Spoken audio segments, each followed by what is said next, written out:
Hello everyone, Charles Watts here, the Arsenal correspondent at Goal, joining you on Bank Holiday Monday. I hope you are having a lovely Easter weekend and you've, I don't think you can really say forgot about what happened on Saturday night, because I don't think any of us have done, have we? I think that performance and the manner of that defeat is going to stick with us for a while, certainly until Thursday night anyway. But I hope you've begun to put it to bed a little bit and have enjoyed yourself in the days that have followed Saturday night. Anyway, it is the start of a fresh week, and this is a huge week for Arsenal, for Mikel Arteta after what happened on Saturday. One that they absolutely have to get right. They need to respond after that defeat on Saturday night and the manner of that defeat on Saturday night. They need to put it right, and they've certainly got the best chance possible this weekend with a Europa League quarter-final first leg coming up. Mikel spoke about that after the game on Saturday night, talking about how everyone needed to respond in the right way and show that Saturday night was just a blip. And they certainly need to, because they put in a performance like they did on Saturday night against Slavia Prague on Thursday, and their Europa League campaign and dreams for another season could well be over, because Slavia Prague are no mugs. Yes, they're not one of the biggest names in European football, but we've seen what they've done already this season, the way they knocked out Leicester, beat them pretty comfortably at the King Power Stadium. They knocked out Rangers. They've gone toe-to-toe with the likes of Barcelona in the last couple of years in the Champions League as well, and really caused them some problems. So they are no mugs, and they will be difficult opponents on Thursday night. And if Arsenal play like they did against Liverpool on Saturday, they will get beaten. There's no doubt about that. I think if Arsenal played like they did against Liverpool, against the League Two side, they'd probably get beaten, to be honest. It's not that hard because they were so bad, but they're going to have to take their level up a big notch. And for Mikel Arteta, it is a very big week. Once again, the eyes are focused on him. There's question marks about where Arsenal are under him, as is the way after defeat. I mean, we all, defeats get dissected non-stop nowadays, and I think it was more the manner of the defeat, the manner of the performance, the fact that Arsenal just were so absolutely bereft of any ideas or any quality or what their plan was in that game. That's why a lot of people are focusing on Mikel Arteta again now and saying, where are you? Where is the progress being made? Arsenal are 9th in the Premier League. That is certainly not progress. And yeah, if things go wrong in the Europa League now against Slavia Prague, then he is going to finding himself under an awful lot of pressure as we edge towards the end of the season. I will talk a little bit about the Slavia Prague game in terms of team news, early team news on towards the end of this video. We'll be speaking to Mikel on Wednesday, probably Wednesday afternoon, I would say, or maybe late morning. We haven't had the exact time of the press conference put through yet, but it'll be Mikel Arteta and a player, which is always the way ahead at European games, so keep an eye out. As soon as that press conference is over and I've done my work, I will pop on here and discuss what Mikel had to say. It should certainly be an interesting one. I'm sure there's going to be a lot of topics discussed in that match, in that press conference, and we'll be hearing the very latest then from the team news, but I'll give a little update at the end of this video anyway. But before that, I wanted to talk a little bit about Gabriel Martinelli. Now, we've seen him start to get a little bit more game time recently, still only from the bench, still very fleeting minutes. He came on for about the last 10 last weekend against Liverpool, again for Aubameyang, and I think the time is right now for Gabby to get a bit of a go. I think he's deserved it. He's sat on the bench, he's not kicked up a fuss. You haven't heard his moaning, you haven't seen his agent planting stories about how disappointed he is at his lack of game time.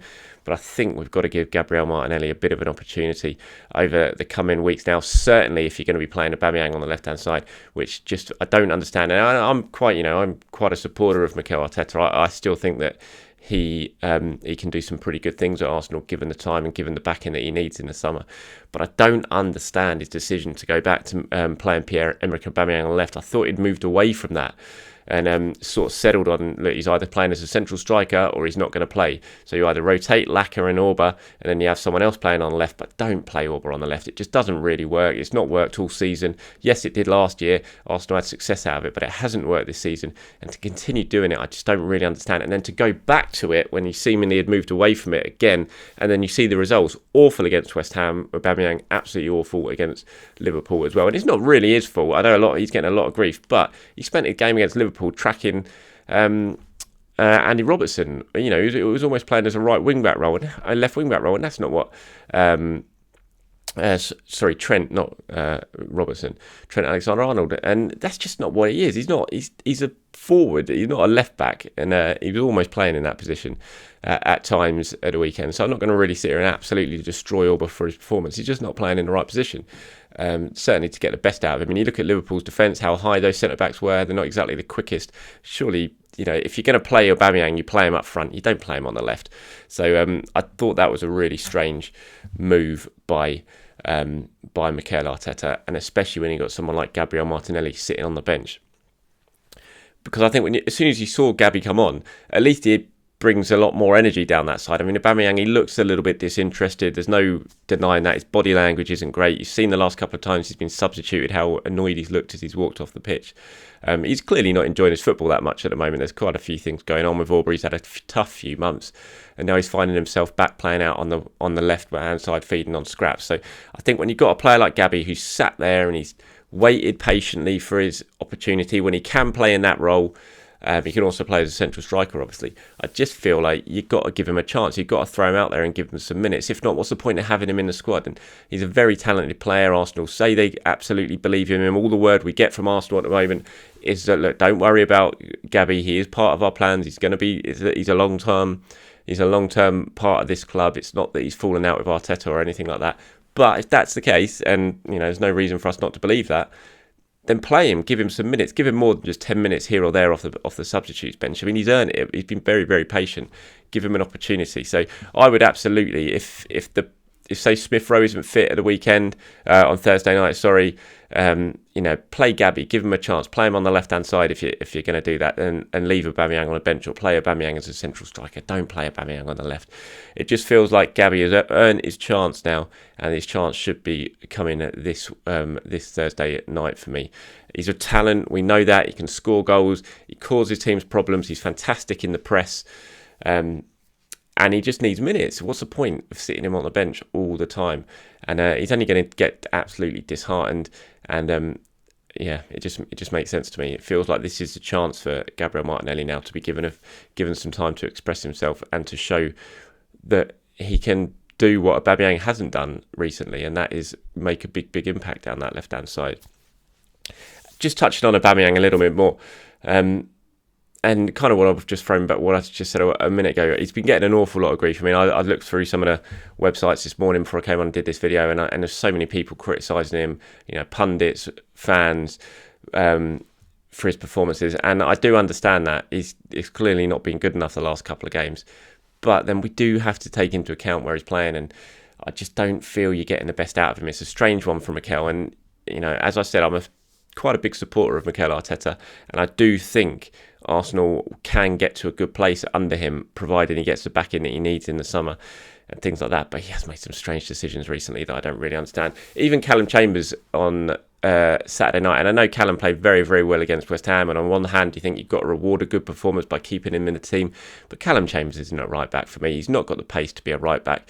He's a centre back, and you play him on the right, and you just get taking away an awful lot of your attacking intent there, because he's just not got too much in the overlap. He's not going to cause Liverpool too many problems on Saturday, for example. They're not going to be worried too much about him bombing forward and overlapping, and that's going to allow them to just sit deeper and deeper onto Arsenal and not let Arsenal out of their own half. And it just didn't really understand that, especially when you got Cedric and you got Bellerin on the bench. Fair play if you want to move on from Bellerin, and it looks like he kind of does at the moment with the decisions that he's making and Bellerin could well be leaving in the summer. Then play Cedric on the right. Don't play Callum Chambers at right back. It just felt a little bit odd to me. I've said what I've said about Aubameyang on the left hand side.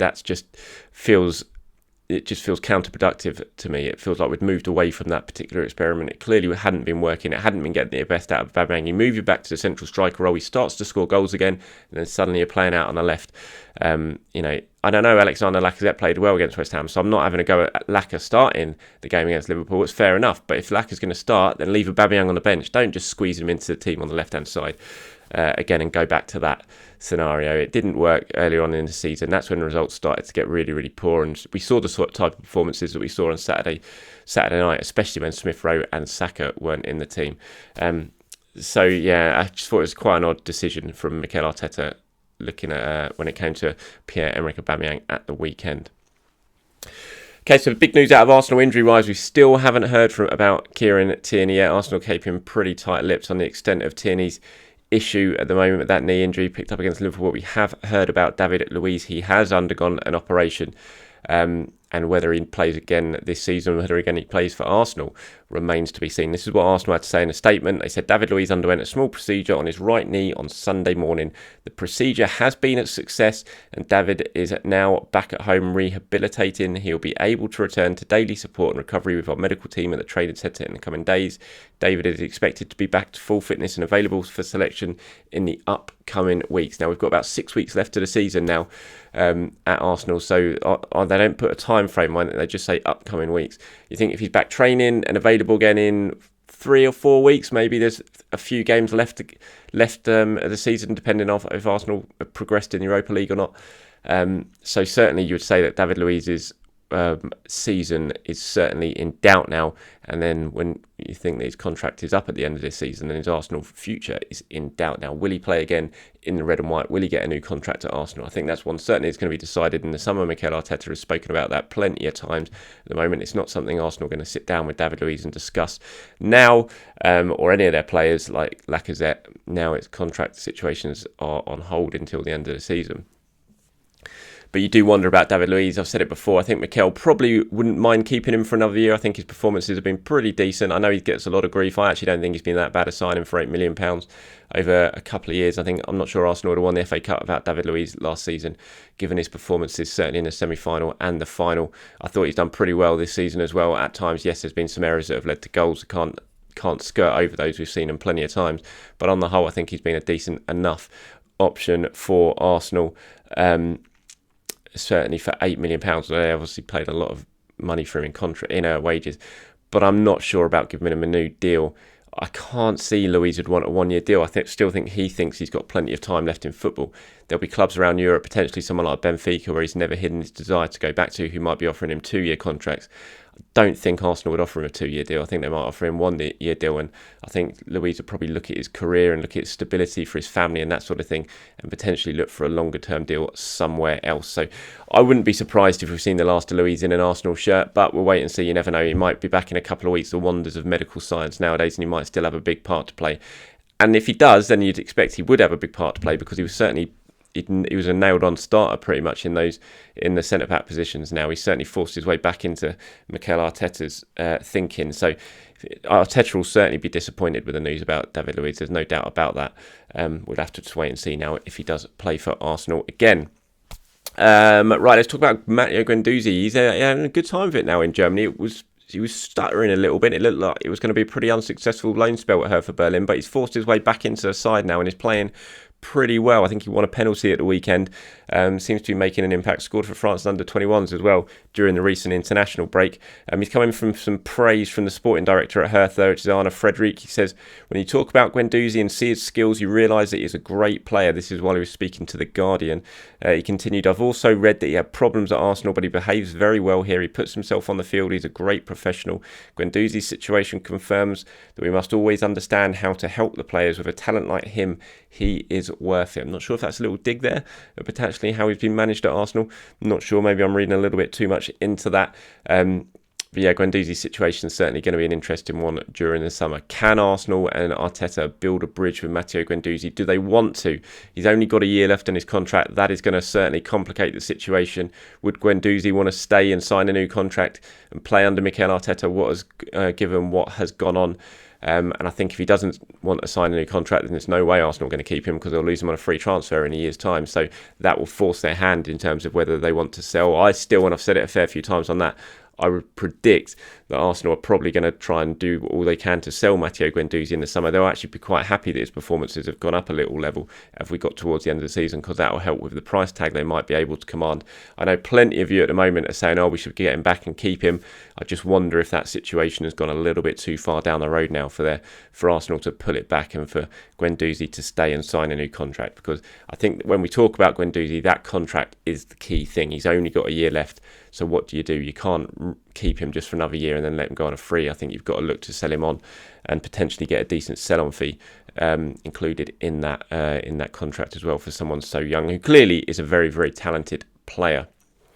Okay, before we go, just a little bit of early team news. We'll go through what we know so far ahead of that game against Prague on Thursday night. Like I said, we'll be speaking to Mikel on Wednesday, where we should know more. Arsenal will probably put out an update as well before that press conference. But in terms of Tierney, like I said earlier in this video, we're still waiting to find out the extent of that knee injury that he picked up against Liverpool. Everyone's sitting there with fingers crossed, hoping it's not going to be the sort of bad news we were all fearing, given the way he walked off and how disappointed and sad he looked at that injury he picked up against Liverpool in that challenge with James Milner. Bukayo Saka, hopefully he will be okay for Thursday night. He has been back training. He was training before the Liverpool game. Arsenal obviously decided to err on the side of caution with Saka and give him a little bit of time to continue to build back to full fitness after that hamstring injury, but you would expect hopefully that he will be okay for Thursday night. Smith Rowe, haven't seen him in training, so he's looking a little bit more doubtful for Thursday night. He's still struggling with that hip injury he picked up while away with England under 21s. Granit Xhaka missed the game against Liverpool. You'd expect Xhaka is going to come back into contention on Thursday night. He was only ill, so he wasn't having an injury. So